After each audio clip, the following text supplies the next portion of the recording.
Բաքվի զինվորական դատարանում շարունակվում է Լեռնային Ղարաբաղի ռազմաքաղաքական ղեկավարության դատավարությունը։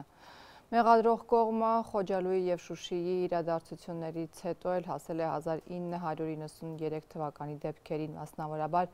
Քերբաջարի գրավմանը։ Հիշեցնենք, որ Ադրբեջանը արգելել է միջազգային անկախ դիտորդներին, փորձագետներին և դիվանագիտական ներկայացուցիչներին մասնակցել Բաքվում ընթացող հայերի դատավարություններին։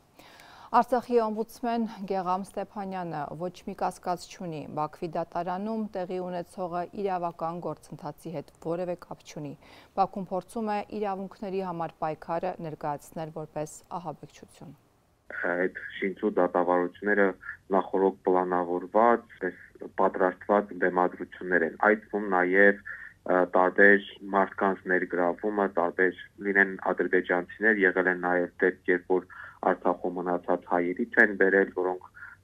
կոնկրետ եկել եւ ցուցմունք են տվել, վկայություն են տվել պատանդների դեմ։ Այսինքն մարդիկ, ովքեր որևէ առնչություն կամ որևէ ձևով կապ չունեն այդ ամեն ինչի հետ, բերում կանգնեցնում են դատարանի առաջ եւ հստակ տեքստով, հստակ պատրաստված, որ կան ու ասեն այն, ինչ որ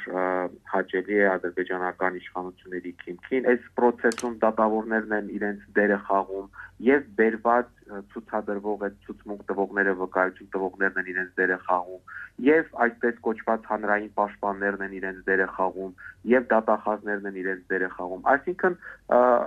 աբսուրդային մի իրավիճակ է։